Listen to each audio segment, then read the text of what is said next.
It's important to understand what the 5G is doing and what they say it's doing. We're told on the IEEE beamforming document that this technology cooked your eyes like eggs in World War II.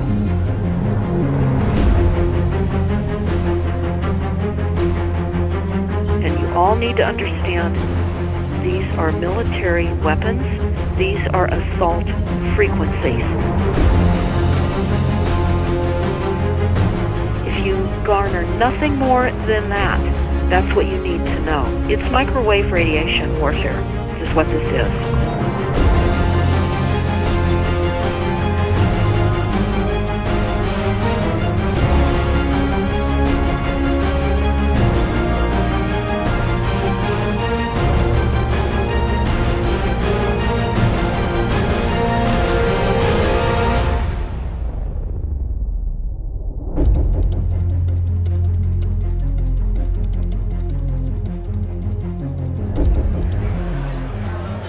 Ladies and gentlemen, please join me in welcoming to the National Press Club Federal Communications Commission Chairman Tom Wheeler.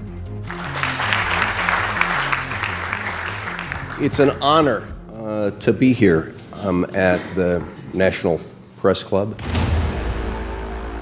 The first generation wireless, 1G, was voice. The second generation, 2G, allowed both talk and text. The third generation, 3G, the internet, in a limited way. And today's technology, 4G, completed that digital migration. But if anyone tells you that they know the details of what 5G is going to become, run the other way. This video is brought to you by the number 5 and the letter G. And pretty soon, everything else will be too. I have to tell people 5G is a killer. I'm Mark Steele. Anybody who hasn't heard me, I'm a weapons systems head-up display expert. I'm one of the leading experts in the world. I've actually broke cover in relation to this, and the reason I became an expert was because I invented them. What I'm going to say to you today, do not believe a single word I say. Not one. I want you to do your own research. You'll find it's absolutely terrifying. You got your body card? Aye. Oh, good lad. Right, because I can talk to that. This 5G rollout is a weapon system. I've got a letter and was sent to the government because I know about weapon systems more than anything other. In Britain, in a place in the north of England called Gateshead, a scientist there called Mark Steele has been very publicly and actively warning people about the effects of LED streetlights, which he says in Gateshead are emitting now 5G. Right, what's the crack? Hey, lads. I'm just having a word with these Gateshead council workers about replacing these transmitters on these lights that are causing harm and assaulting the community. This is an existential threat to the economy, to the environment and humanity. If these transmitters are everywhere, then everyone's at risk, surely.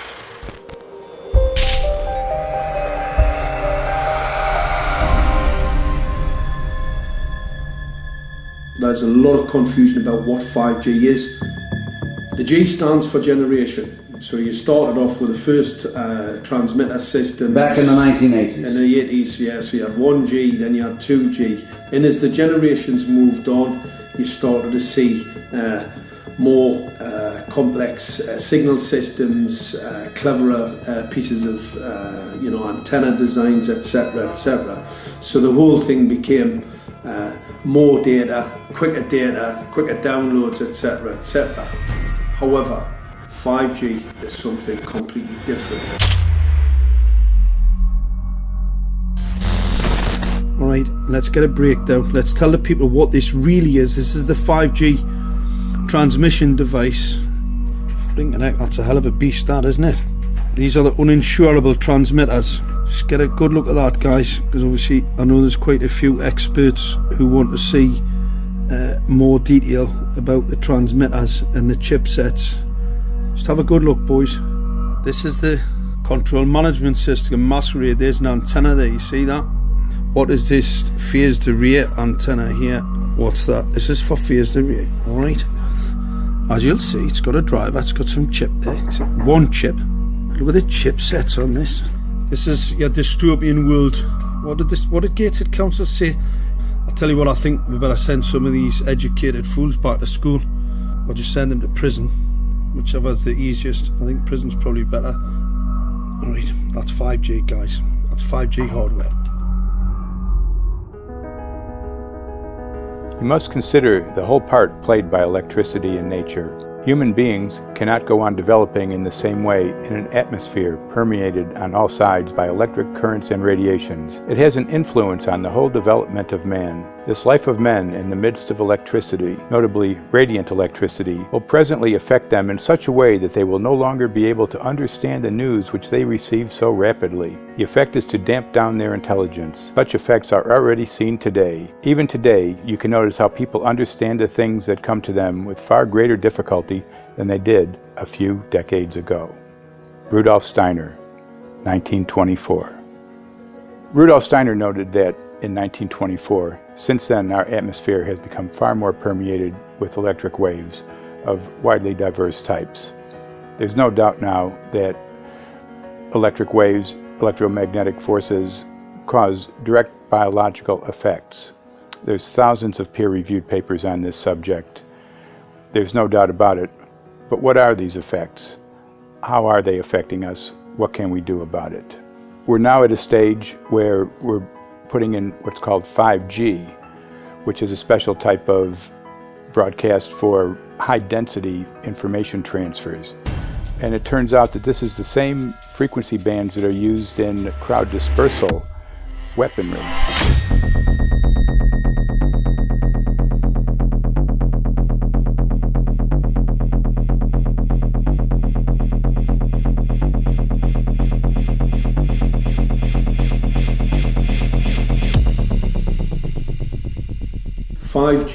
First and foremost, is densification. So it's significantly more transmitters at close proximity to a human, and it is also a sophisticated, illegal, unlawful transmitter.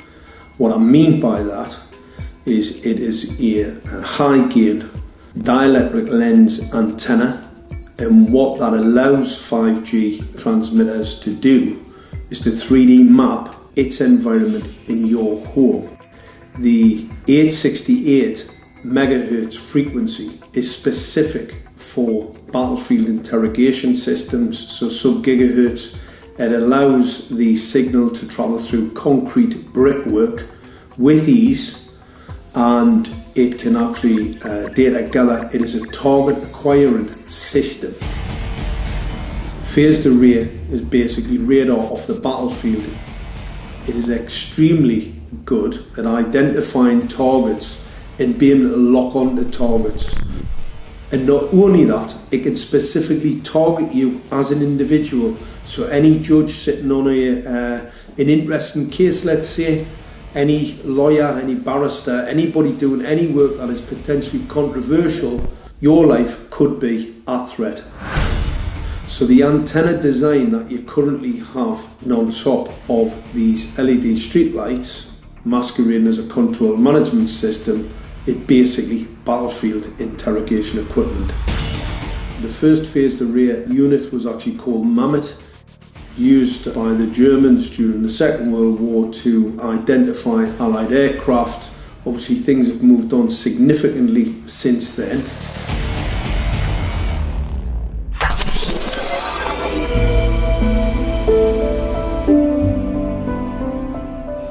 Well, I joined the Royal Navy in 1960, and I specialised in microwave warfare.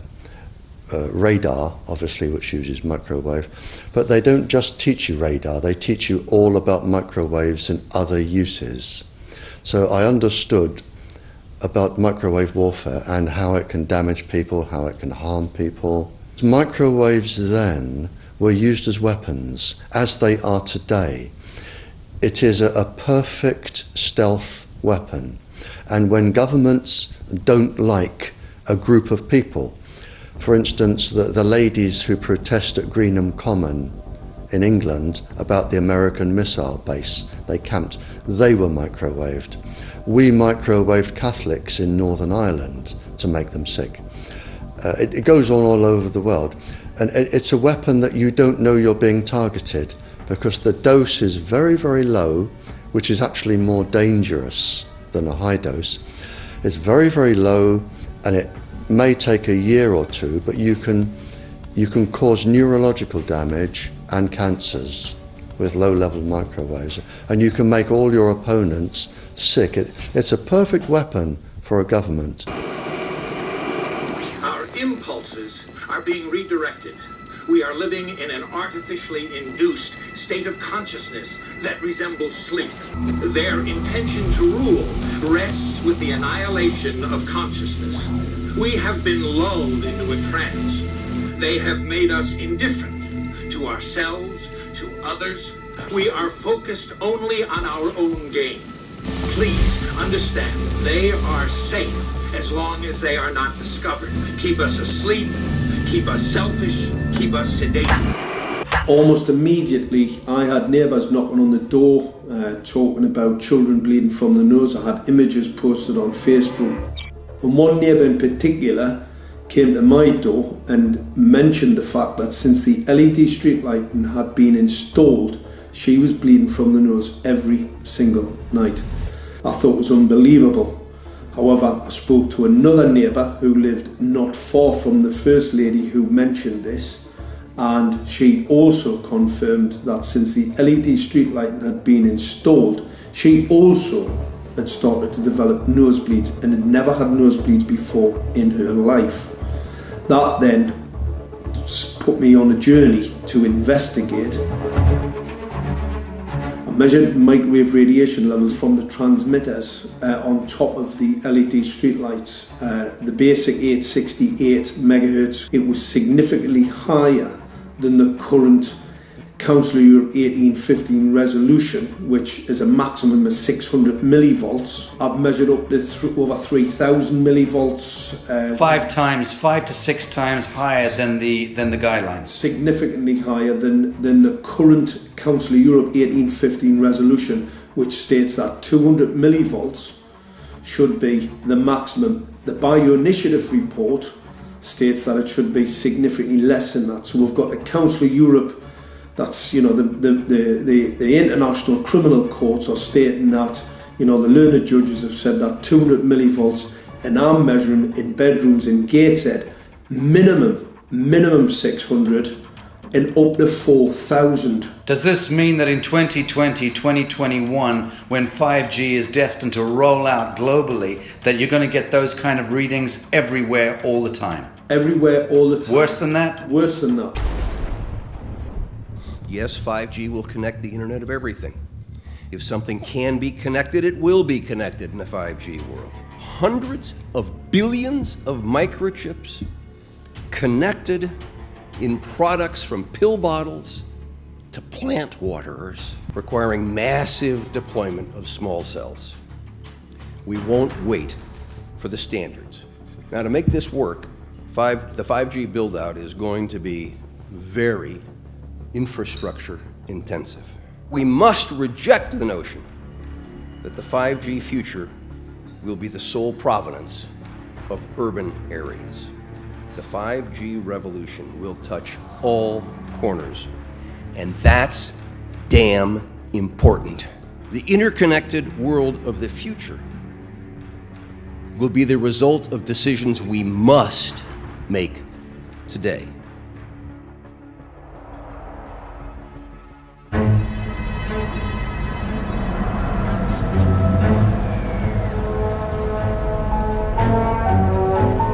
The main issue before us today is Senate Bill 637 and Senate Bill 894, the former by Senator Hugh and the latter by Senator Knopf. We're going to invite the first four witnesses in support of the legislation, and that would be John Jones with Sprint, David Lewis and Andy Emerson with AT&T, Neil Krevda with Verizon, and Frank Iacovetti Jr. with T-Mobile. So be straight with me. Is it true?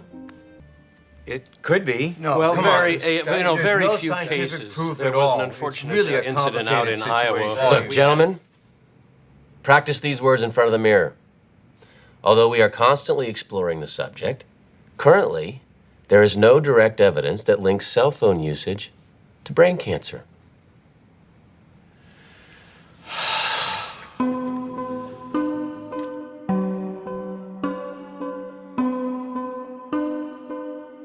I'm Sharon Goldberg. I'm an internal medicine physician. I've practiced medicine for 21 years, and my background is mostly academic, internal medicine, hospital-based, clinical research, and medical education. I'm a certified Microsoft small business specialist. I've worked on space station designing the cabling system for the airlock module, where I was responsible for EMI/EMC analysis, which is electromagnetic interference, electromagnetic compatibility. I am a professor in the Department of Epidemiology, Biostatistics, and Occupational Health, and I teach there both toxicology and health effects of electromagnetic radiation. My name is Daphne Tachover, and I'm the founder of an organization called We Are the Evidence. We are an organization that represents the many adults and unfortunately many children who have become very sick from wireless technology radiation. There seems to be a couple false Easter eggs being put out there right now. I want to make sure we dispel that right off the gate. The effects of wireless on health scientifically are very, very clear. So it's always pushed back to the definition of an acceptable level of radiation. And that's what this is, by the way. This is about radiation. Wireless radiation has biological effects, period. My name is Dr. Angie Kolbeck.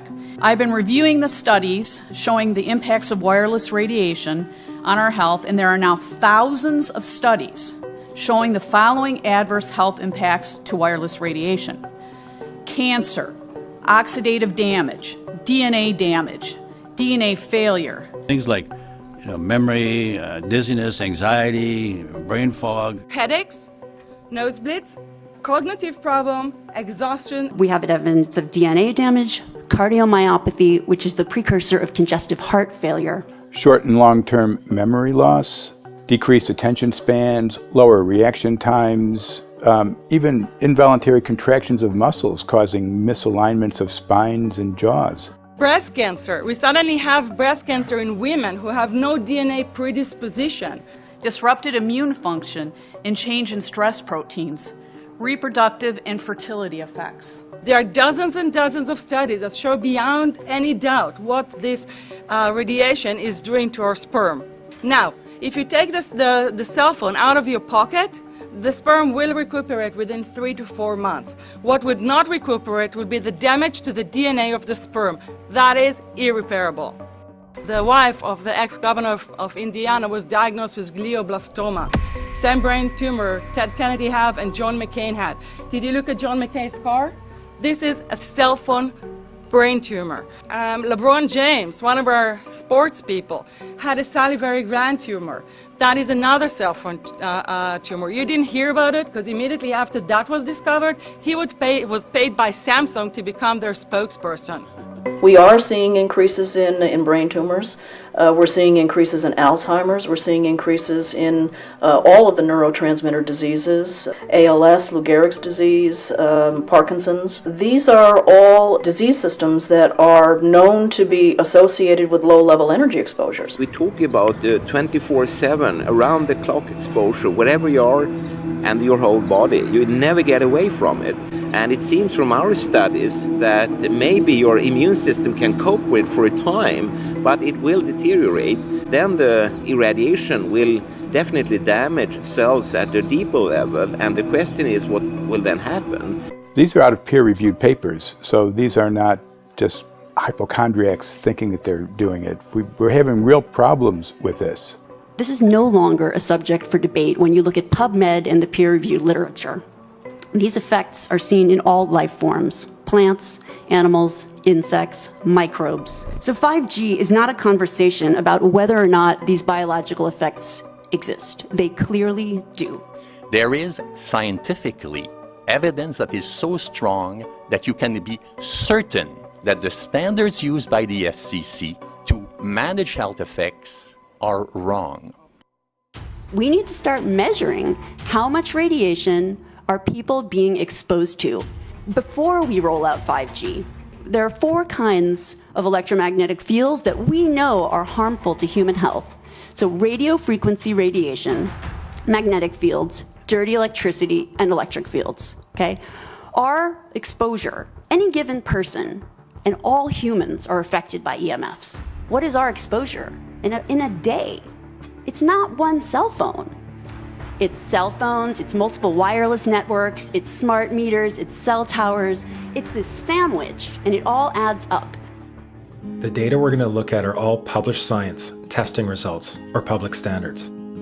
At the bottom end of the radiation scale of what's called power density, or signal strength, is the minimum level at which cell phones will work, which was found to be 0.2 billionths of a microwatt per centimeter squared. Pine needles were found to age prematurely at 0.000027. At short-term exposures of 0.05, children aged 8 to 17 experienced headache, irritation, concentration difficulties, and behavioral problems. 0.1 is the biobiology or building biology guideline for extreme concern. 1.0 produced sperm DNA fragmentation and a decrease in sperm viability in vitro. Also at 1.0, the science shows the following bodily effects can occur: headaches, dizziness, fatigue, insomnia, chest pain, difficulty breathing, and indigestion. 2.5 saw altered calcium metabolism in heart muscle cells. 4.0, changes in the hippocampus affecting brain memory and learning. And at 6.0, DNA damage in cells. So, where are smart meters on this list? Electrical Power Institute in December 2010 measured a single Itron smart meter with pulses up to 7.93 microwatts per centimeter squared. Our own testing indicated approximately 8.0 with 1 meter. These tests are at a close distance, approximately 1 foot away from the meter, but an infant's crib could be just as close on the other side of the wall where the meter or bank of meters are installed. Even though there are all these known health effects at levels far lower, Switzerland, Liechtenstein, and Luxembourg see fit to set the standard at 9.5. And China, Poland, and Russia, 10.0. This is the same level at which behavior has been altered, producing reflexes of avoidance following 30-minute exposures. A room of 12 smart meters, very common and even a conservative number in an apartment building, tested at 19.8 microwatts per centimeter squared.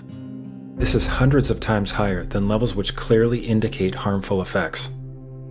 So, how can utilities and governments get away with forcing these devices on everyone? This is how. In Canada and the US and several other civilized countries, the safety limit is set at 600 to 1,000 microwatts per centimeter squared. This so-called safety limit is literally tens of thousands of times higher than levels which are known to damage health according to peer-reviewed published science.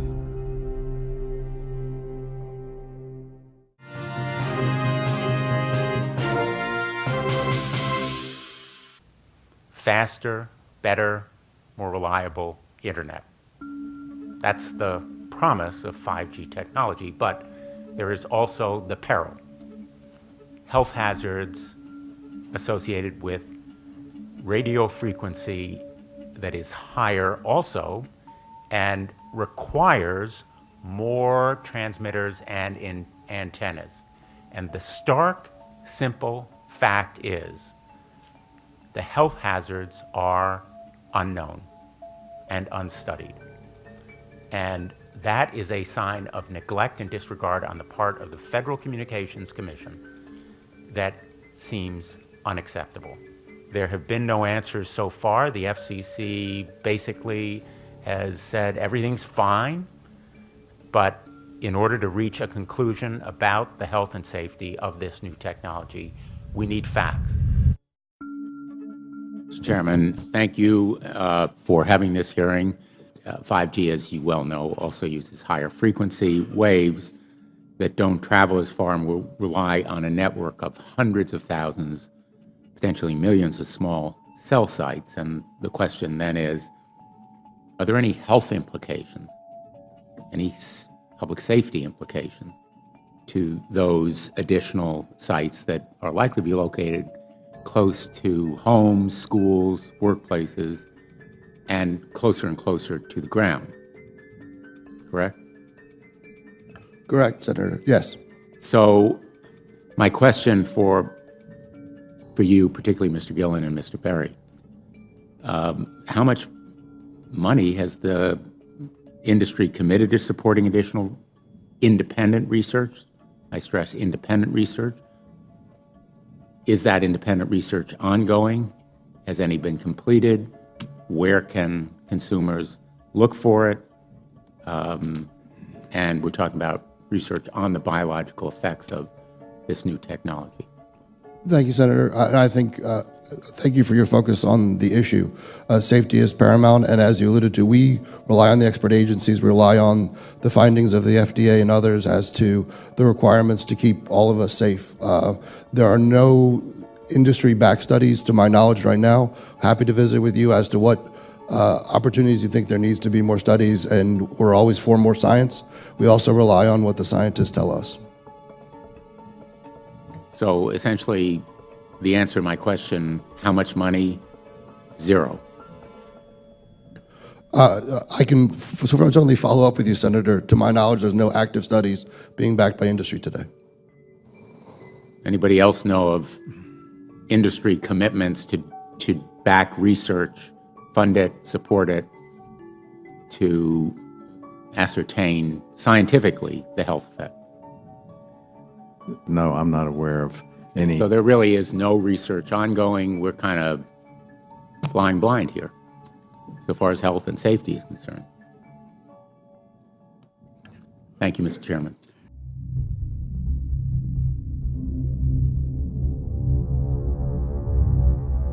You're a trained medical professional? Yes. We don't have one on the panel. What are we to make of the American Cancer Society, for example, telling us there's no evidence of harmful product? Many of these organizations have conflicts of interest.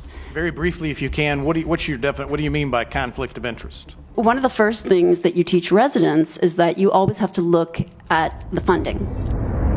There's a tremendous amount of sponsored research by people who are hired to do studies to find no effect.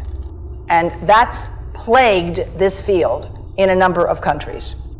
The radio frequency radiation work that we did was supported by Motorola.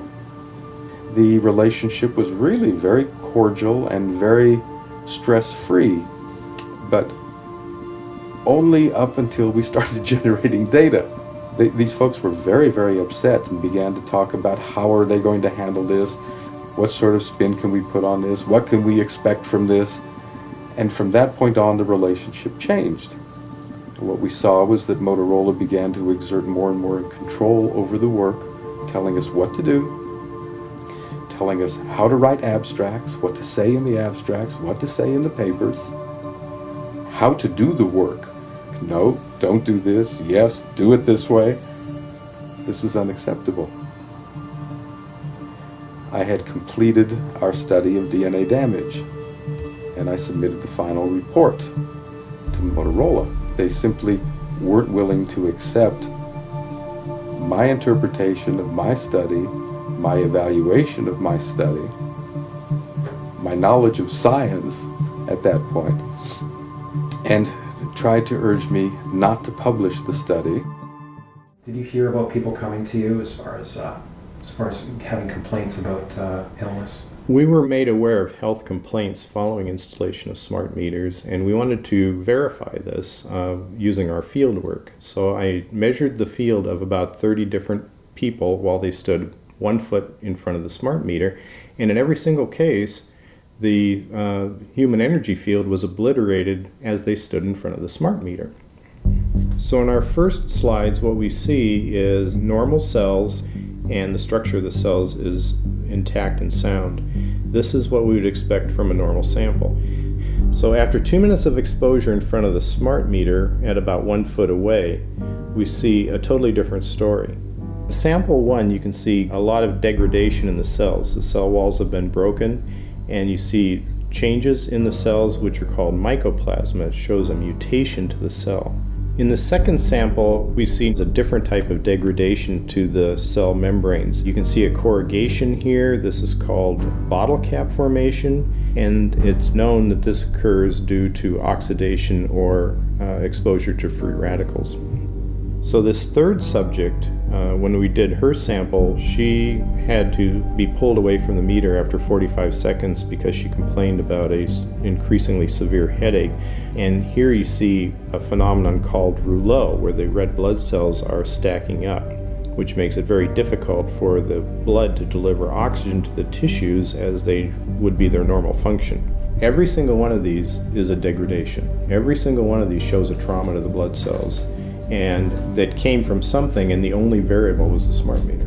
The good news in all this is the patient and the blood can return to normal once they have been removed from the influences of these stressors.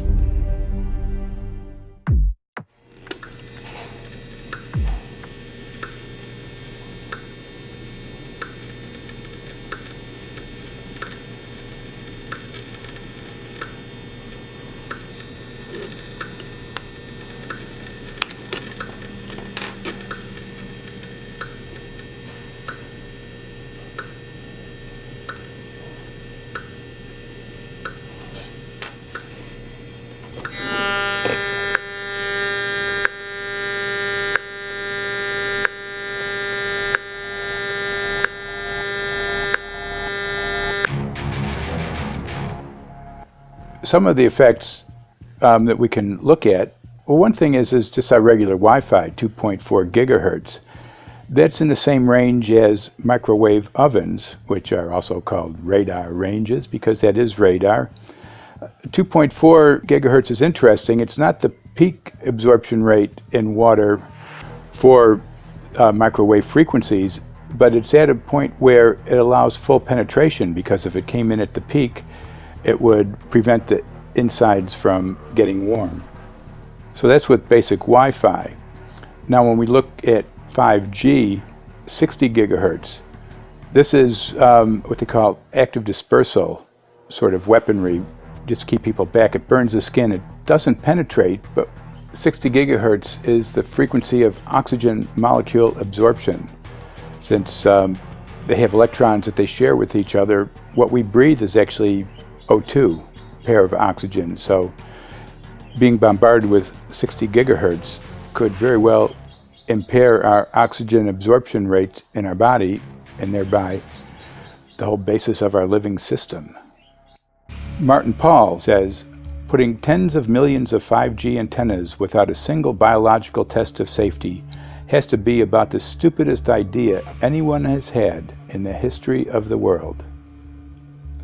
So assessing all this, we have experts in various fields: military EMF weaponry, biological effects on humans, firefighters that are getting cognitive impairment by being there in them, countries that are banning these sort of technologies around schools because of the impairment to cognitive. Let's weigh that up in light of what Rudolf Steiner said in 1924 about just mere radio causing the impairment of cognitive functions on people, that they can receive news from around the world, but they can't understand it as well because of the effect of the electricity.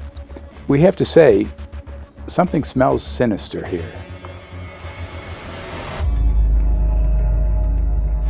With the 5th generation, it's actually a whole new ballgame. It's not using the same technology. They're switching to military-grade millimeter wave technology. And when you look at this technology, I mean, if you go and look at DARPA reports, come and look at some of the patents that the United States military has put out on what they can do with psychological weapons, all sorts of things, crowd control, active denial, anything you can think of, this is what they can do with 5G. So any type of military application you can think of which has an electromagnetic base, they can do with 5G. And they're putting this out blanket across the population. Ladies and gentlemen, the President of the United States. Good evening, my fellow Americans. In the councils of government, we must guard against the acquisition of unwarranted influence, whether sought or unsought, by the military-industrial complex. The potential for the disastrous rise of misplaced power exists and will persist. We must never let the weight of this combination endanger our liberties or democratic processes.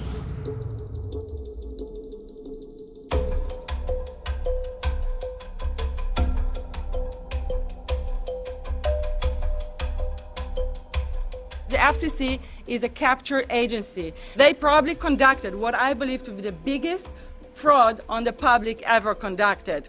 The FCC has been described by Harvard University's Center for Ethics writer Norman Alster as the most captured agency in D.C., acting more as an industry cheerleader than a regulator.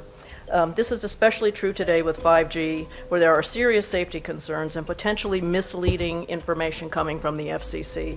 For example, the previous chairman of the FCC is Tom Wheeler. He was the head of the Wireless Lobby Association for 14 years. Now remember, Obama told us there would be no lobbyists in his administration, so he took the biggest lobby and put him as a head of the FCC. And that's damn important.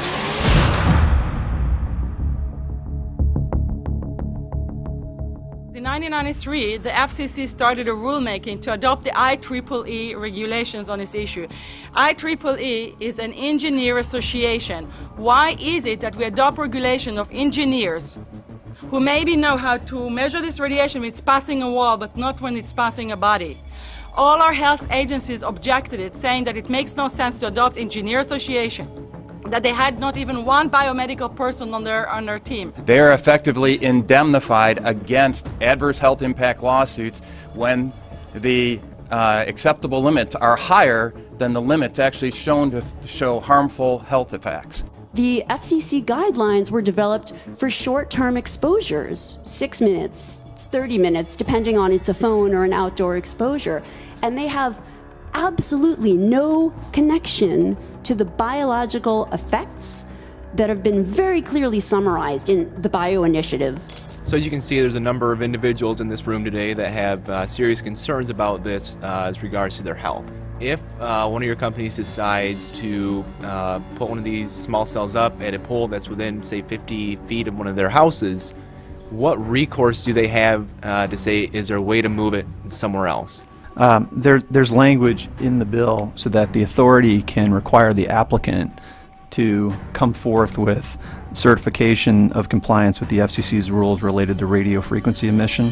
Remember that denial of request or denial of permit request that you can put in? It's going to point back to the acceptable levels as determined by the FCC. Not the EPA, or not the CDC, the ones who usually take care of health concerns, but by the FCC, which is staffed by former members of the telecommunication industry. That's the fox guarding the hen house. It's a fact that most insurance companies will not indemnify against EMF effects. Telecom companies around the world are warning their investors of potential major costs due to real or alleged risks of EMF pollution from their products.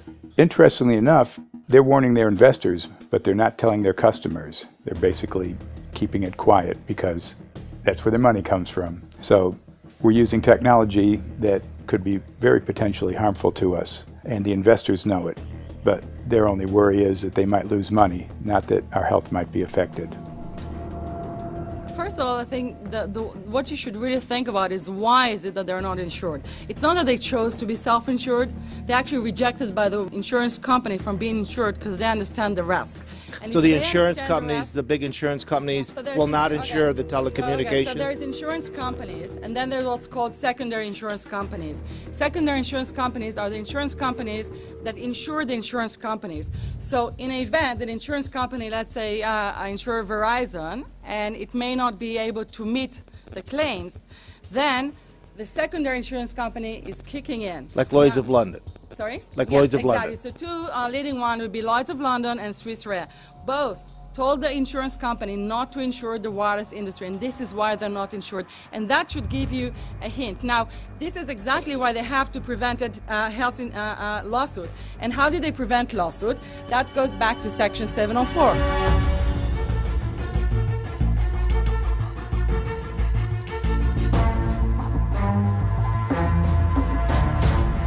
Section 704 was passed in 1996. This is how our rights in regards to health were taken away by the wireless industry. What this legislation did, it gave the power to regulate the health effects of wireless technology to the FCC. FCC is a spectrum auctioning agency. It's not a health agency. They don't even have one biomedical person on their team. And then the other thing that Section 704 did, it actually took the power from the states to regulate location of cell towers based on health. And what does it mean? It means that if they want to put a cell tower in front of your home, you cannot go to your city council and say, hey, stop, I don't want it. I just heard in a lecture that there are 10,000 studies proving that it's harmful. I don't want it. My child is sick. They would tell you, stop. You're not allowed to mention this in the city council because Section 704 says that if you will, and if the application will be rejected, the city will be sued, can be sued by the wireless industry.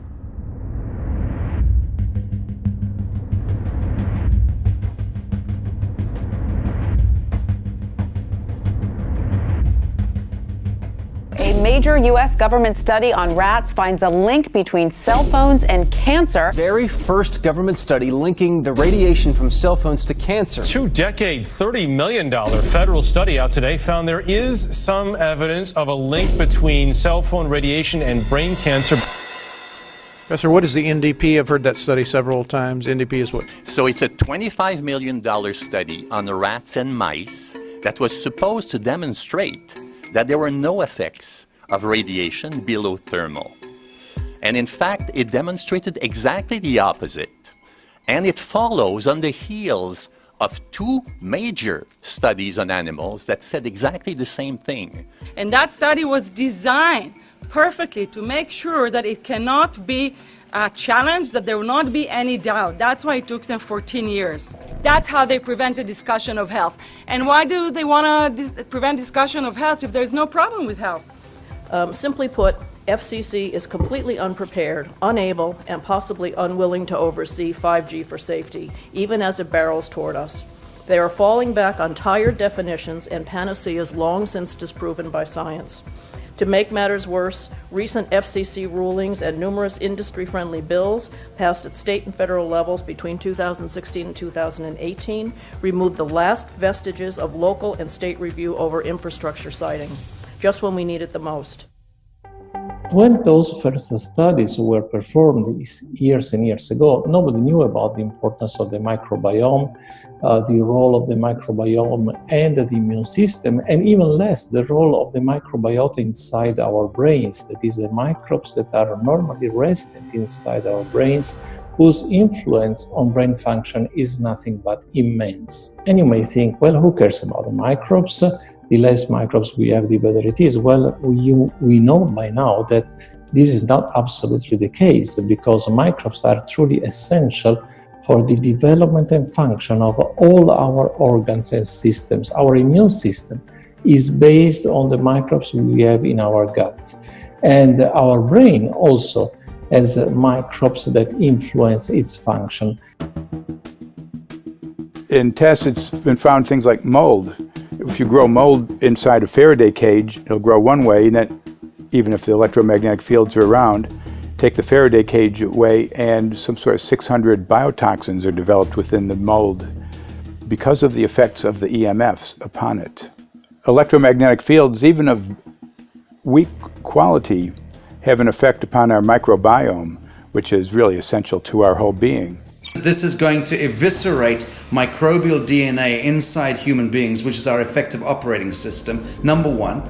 So it may not impact human DNA in laboratory experiments right now, and they're saying it doesn't impact human DNA. But given that human DNA is less than 1% of the cellular DNA in the human body, the rest of the cellular DNA is microbial, and we know that this will eviscerate microbial DNA. So we're talking about a takedown of the operating system of human beings. Exactly. I couldn't have put it better myself.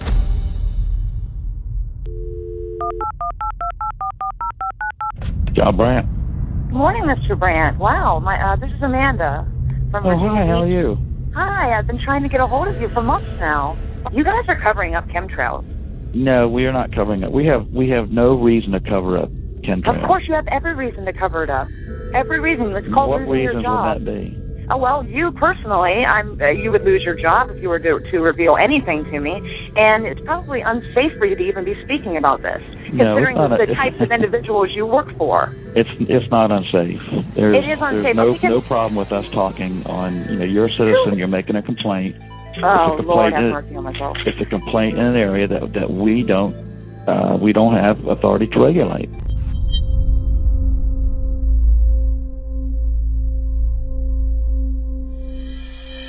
So the connection between chemtrails and 5G.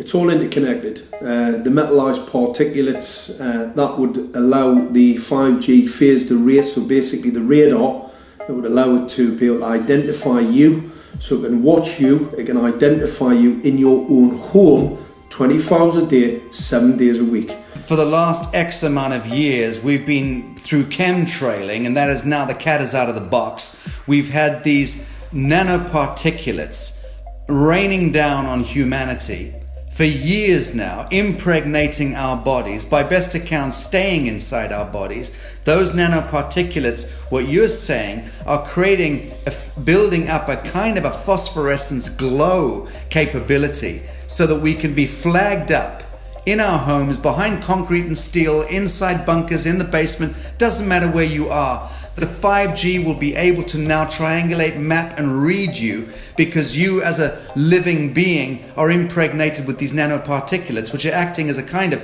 transmission and reception technology. It's exactly, absolutely exactly. You have to consider that DNA also works as a fractal antenna, which is able to send and receive and also to process signals under the form of radio frequencies. Well, then there is no doubt that artificial radio frequencies, such as those of cell towers, and in particular these new types of towers that have a much higher density of signals, they may somehow interfere with the ability of DNA to retain and transmit biological signals. So this is one level of danger that very few biologists are aware of. How much effort was put forward to address this, what most of these people are, or many of these people are here for, which are the health concerns? Was there any dialogue back and forth? Was there any working, was there many studies evaluated to look at regarding this area? Maybe not every person that has concerns on the legislation was brought to the table. Okay, so from your perspective, you feel that there was a legitimate amount of time to evaluate the data that the opposition would have on this? Absolutely, and I wouldn't put forth something that I didn't believe in. And I'll tell you, as I mentioned earlier, and it's been commented several times amongst the panel here, this is truly an economic development issue. Our 3-year-old, again at home, is outraged when we pull out the driveway and he's not able to access Wi-Fi.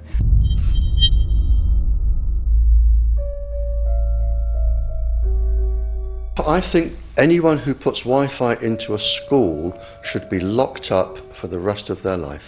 I really do. I think they're not fit to walk on the surface of this planet because they haven't looked at the research, and whatever incentive they have, it is not worth the genetic problems that parents are going to face with their children when they're born. France has banned Wi-Fi in nursery schools and put warnings out for regular schools because they're finding there's impaired learning capacity in children when they're around Wi-Fi. And they have to put up warning signs where they put Wi-Fi transmitters.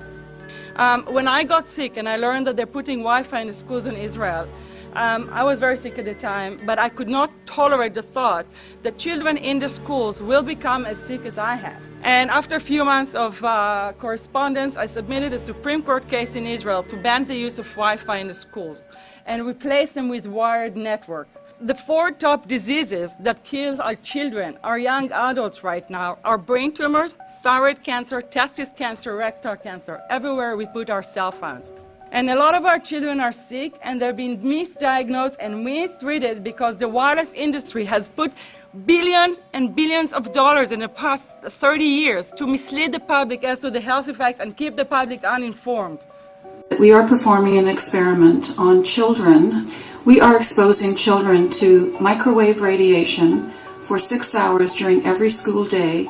We have had absolutely no studies looking at the long-term effects of this radiation on young people or even on adults. A considerable amount of research shows that developing brains and bodies of children are much more affected than adults. And there are clear indications of a link between increased electromagnetic fields and autism spectrum disorders. We took 10 autistic children and went back to the sleeping location where the mother was when she was pregnant with that child and compared it with the sleeping location of a mother that gave birth to healthy children. We had 10 mothers in that group, 10 mothers in this group, and in the group of the autistic children, we found that the measurements that we got for the microwave exposure was elevated compared to the group of children that were normal. The fetus is affected.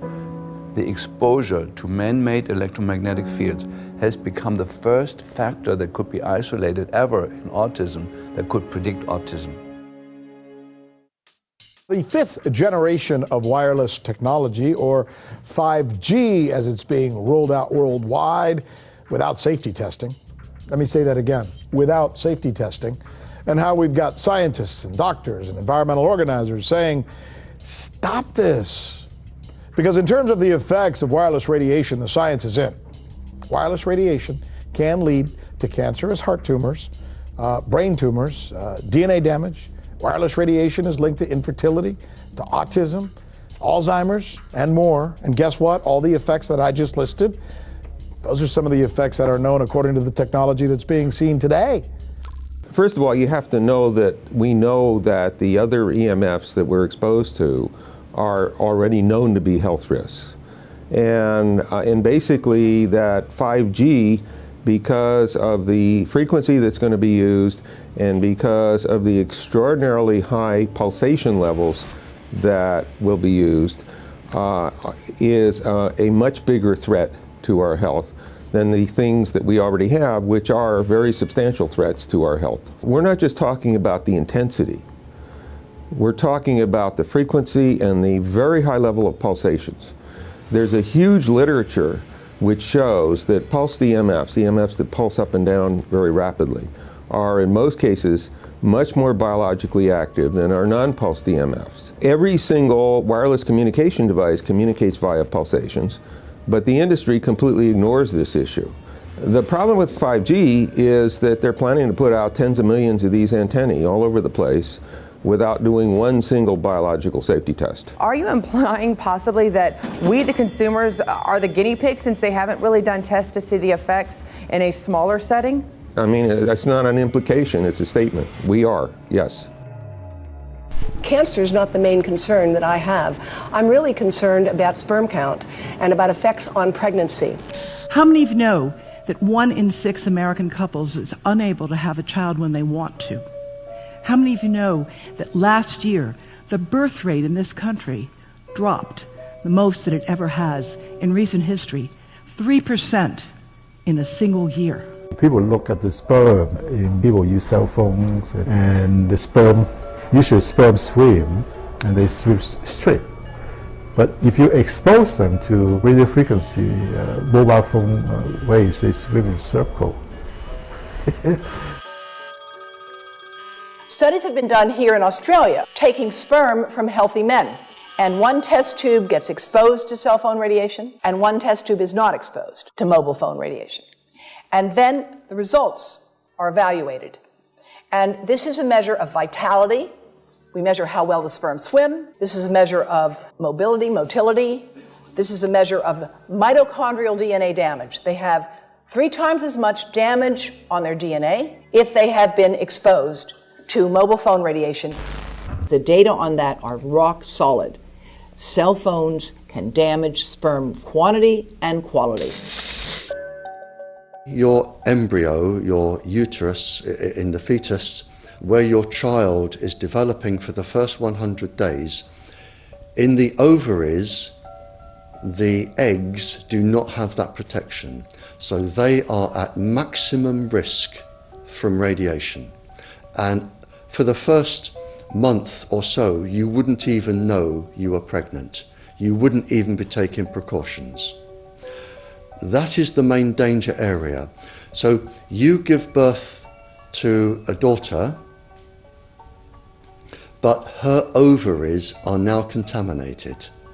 She may be normal, she may be genetically damaged, but her ovaries are at the most risk. So when your daughter grows up and she becomes pregnant and has a baby, this is where one of these eggs will be fertilized and come out. So the real damage here is your grandchildren. That is where it is going to show most. Do you think that there is a chance that within the third generation of females, they may be irreversibly sterile? Not in the third generation, but in the fifth generation, and that would for humans be something in the order of 150 years ahead of us. And of course, then it's too late to say that you are sorry, and it's very too late to say stop. There is a wealth of papers. I mean, we're talking about thousands of published papers in the scientific literature, few of which, or sometimes none of which, have entered the official documentations from authorities and likewise. So I think it's really time to have an independent compilation of data. Such was done at August 31st, 2007 in the form of the Bioinitiative report, of which I was one of the authors. And then we put together approximately 2,000 scientific references on a little bit more than 600 pages, clearly saying that if you, for instance, if you are a rat or a mouse or a cell or a molecule, you should definitely not allow yourself to be exposed to this. And in the meantime, we have this full-scale experiment using our own kids. One interesting case, John Patterson. He was a telecommunications engineer in Sydney, Australia. Very brilliant man. For 20 years, John tested Telstra digital systems. Over the time, he realised the dangers of electromagnetic radiation. It disrupts the bioelectric system of your body, which is really your brain, your nervous system, how your muscles talk.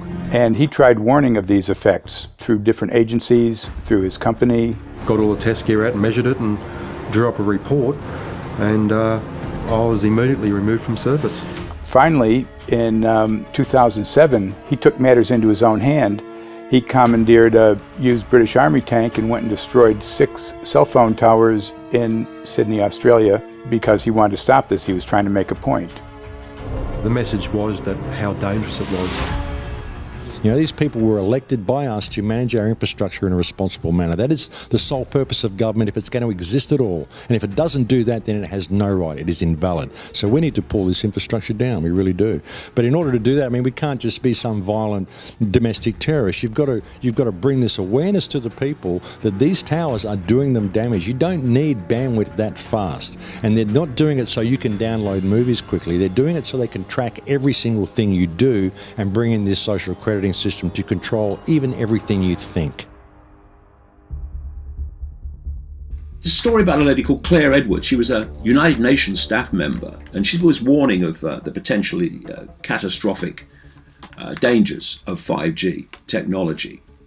I took the issue to the UN Secretary General, Antonio Guterres. He is a physicist and electrical engineer, and lectured on telecommunication signals early in his career, yet asserted to me that he knew nothing about the dangers of 5G. Current public exposure levels are at least 1 quintillion, that's 18 zeros, 1 quintillion times above natural background radiation, according to Professor Olle Johansson of the Karolinska Institute in Sweden.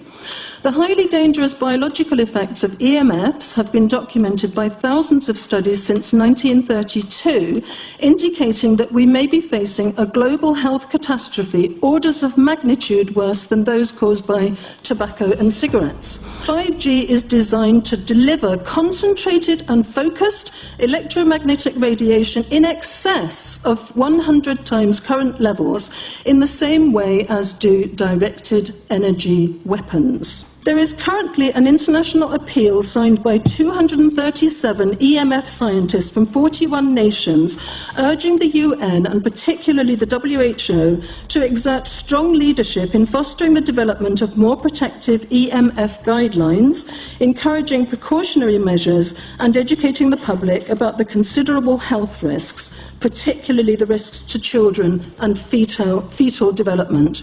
Sorry, because we are talking with someone that is a little bit ignorant on these things. If you're talking to the Wi-Fi systems, I become worried because I put those devices in my house.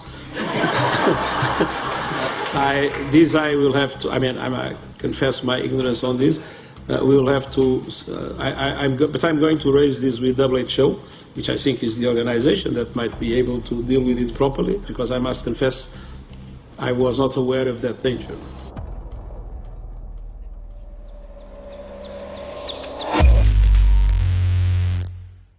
In 1996, when the Telecommunications Act was passed, in it was a provision essentially that kept local officials from addressing health issue concerns when approving or not approving a cell tower. So that's correct. But then something new is happening. We've talked a lot about it on the Solari report, thanks to Jason Bowden-Smith and his website EMF Warriors. But this is new. This is very, very new. So you're basically, sending out an appeal on something that in one sense hasn't happened yet. This is not just an incremental change. This is a big step up. It's a sea change. An onslaught's not an improper word. It's a bombardment. So instead of a cell tower 1 mile or 2 miles from you and you still have cell phone service, we're going to have antennas every block, and some poor soul is going to have one mounted to a utility pole maybe less than 20 meters from their home. So this kind of, invasive bombardment with this many antennas, just in 1 square mile, if you do the math, 1 per block and 16 blocks per mile, that's about 250 antennas per square mile. The millimeter wave is untested. Former FCC Chairman Tom Wheeler openly said that they don't plan to test. We won't wait for the standards. And then our appeal also addresses the fact that there's a plan to roll out 5G through satellites in low Earth orbit. So 20,000 satellites, which will cover every square foot of the planet with a 5G signal.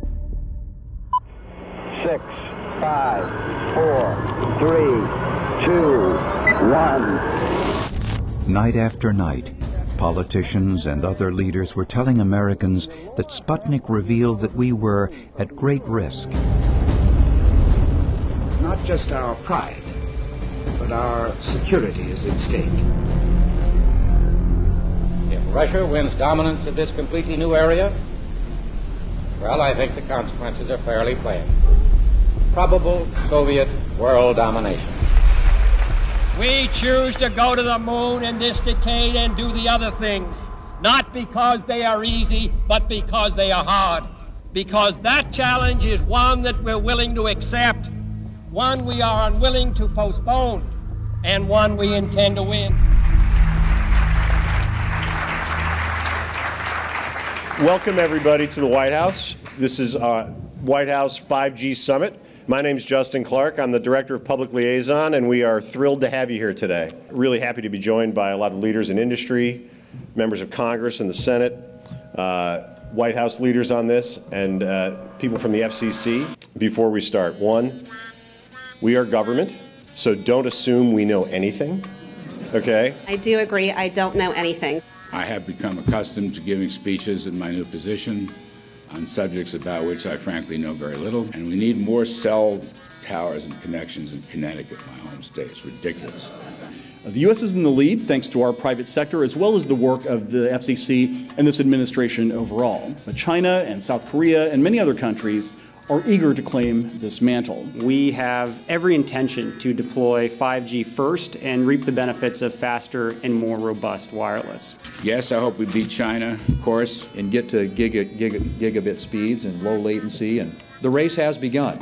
Let there be no mistake. The race to 5G is a sprint. Winning the global race to 5G, it's a national priority. We must bear in mind the national security implications of winning the race on 5G. Today we're talking about the importance of being first in 5G, continued commitment to putting America first in the race to 5G. We're calling it America First, 5G First. Well, our strategy is called the 5G Fast Plan, a plan to facilitate America's superiority in 5G technology. Connected devices for health applications, which I love, has the capacity to make people healthier, as I understand it, a lot of medical applications. Industry is not asking the government for money to build 5G networks. They're asking us to cut the red tape that surrounds infrastructure deployment. We cannot let today's red tape strangle the 5G future. The red tape slows and sometimes stops the building of densified network facilities necessary for 5G. As we continue our efforts to keep government out of the way so that America can continue its leadership for America to win the race to 5G. One path is the government regulatory path. The other path is the private enterprise free market. Gales of creative destruction, Schumpeter path. Have you ever heard that? Gales of creative destruction? It just means let it rip. The new replaces the old. With 5G, we're on the cusp of another era of American innovation. It means an even more connected world for everyone around us, unlocking the potential of the Internet of Things to become safer, healthier, and more sustainable for our future. You know, sometimes, look, we all believe in the 10th Amendment, but sometimes you have to override it.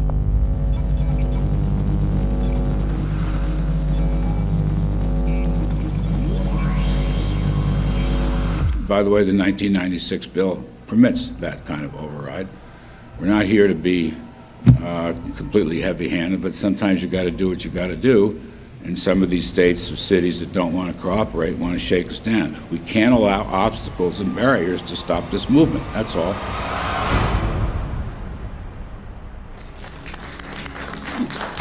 And this happened in Canada. I mean, there were some activists I was working with up there that said, well, you know, we won a victory. We got the Public Utilities Commission to allow us opt out. And I said, boy, that's divide and conquer. They just got rid of the people that were raising hell.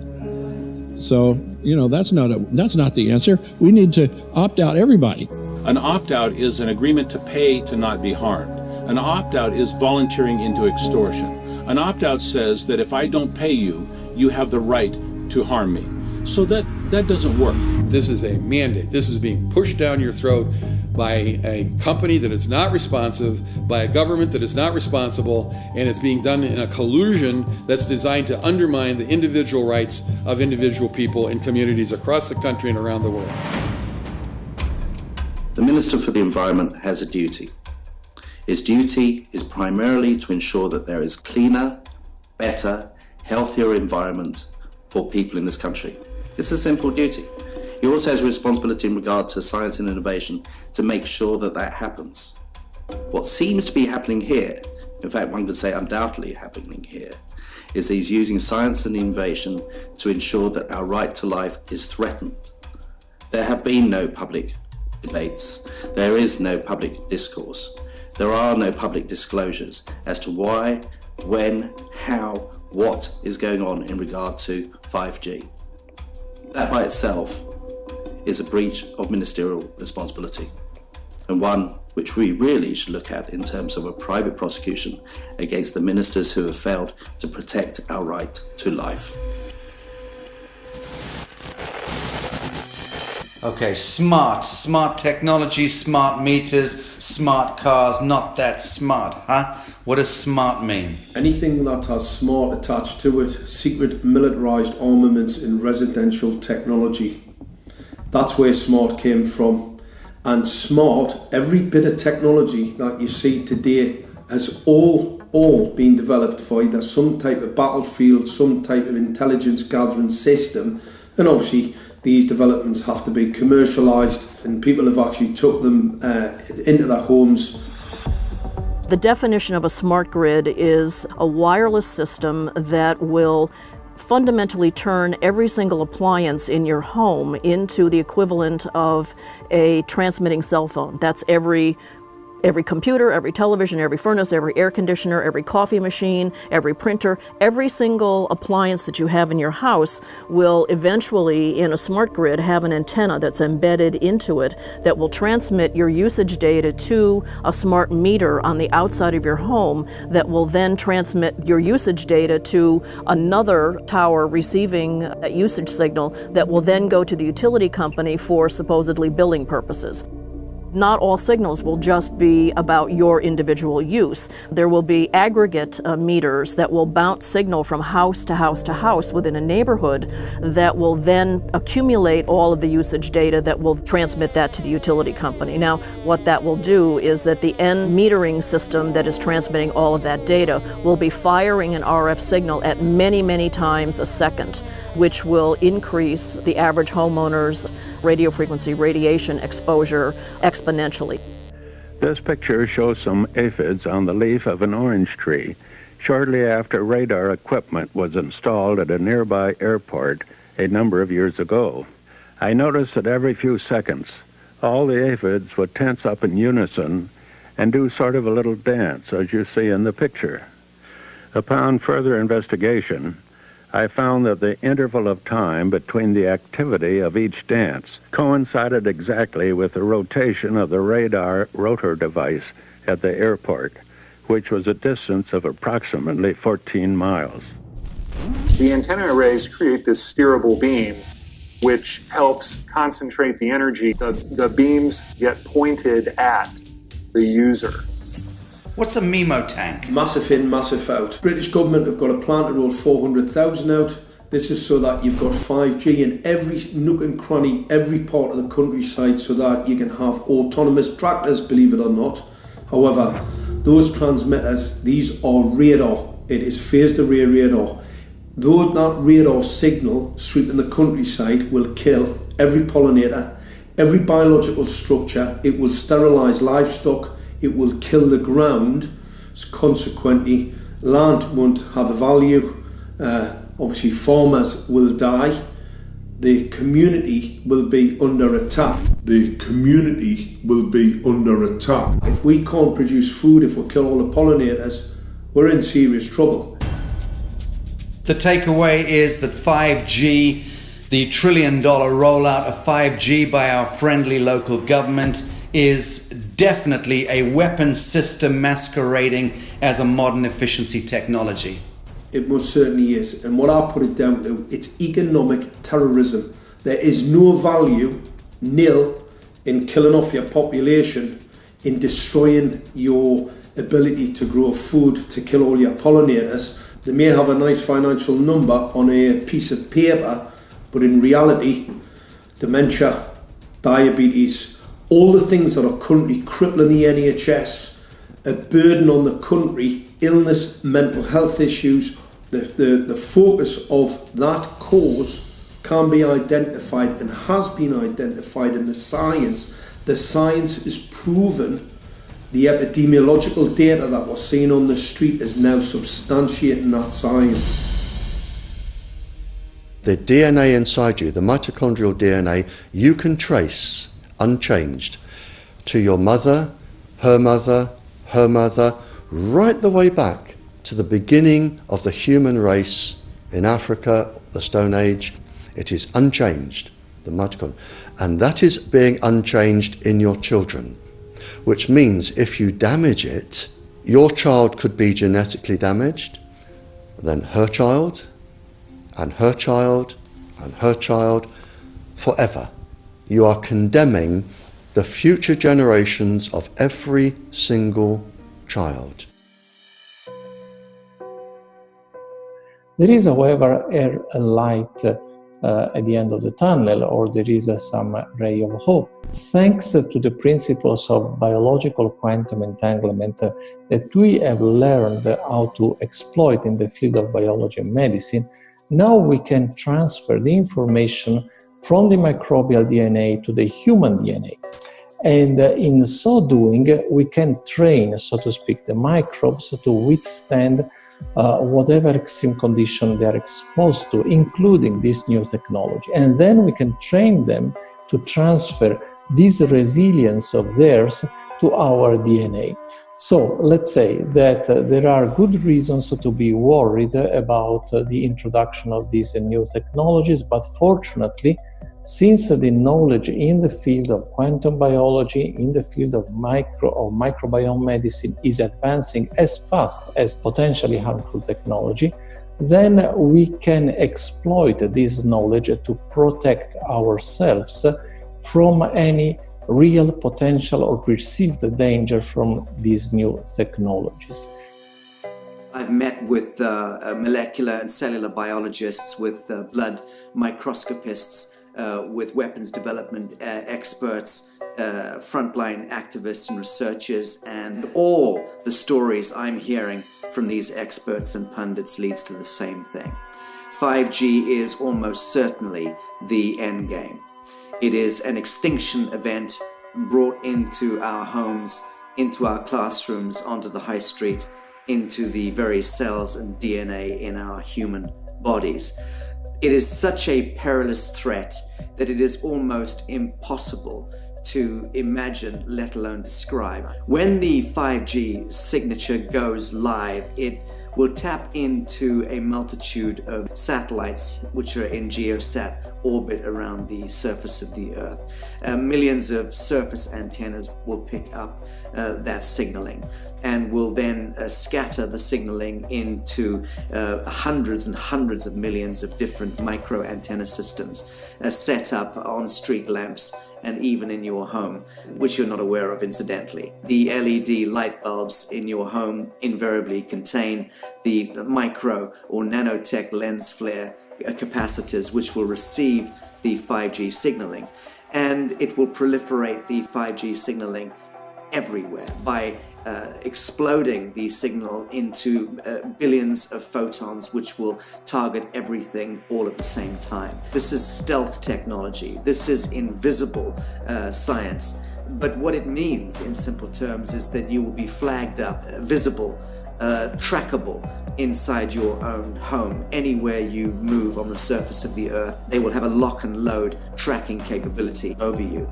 You will be visible to invisible masters, each one of us, all the time. Today, our governments and the corporate sector have managed somehow to infiltrate the mainframe of our civilization and are pushing through a $20 trillion infrastructural rollout without any, and I mean without any, health science running behind it. There have been no tests. Your government and your health authorities are either in collusion on this matter of genocide and ecocide, or they're just damned stupid, and I would suggest it is the latter. Shame on the technologists and the electricians who are furthering this technology in our homes, in our offices, in our streets. Shame on the legislators and the parliamentarians and the troglodytes and bureaucrats that proliferate our society today. Shame on that echelon for putting their signatures to contracts which allow the fast tracking of this technology into our homes and onto our high streets. Shame on the parliamentarians and international leadership whose wet ink signatures and seals of office are sanctioning and permissioning the rollout of something which is arguably the greatest threat to humankind. Shame on each one of us who now fail to get up out of our homes, walk out of our front doors, and challenge every so-called authority who dares to violate our bodies, our homes, and our future generations.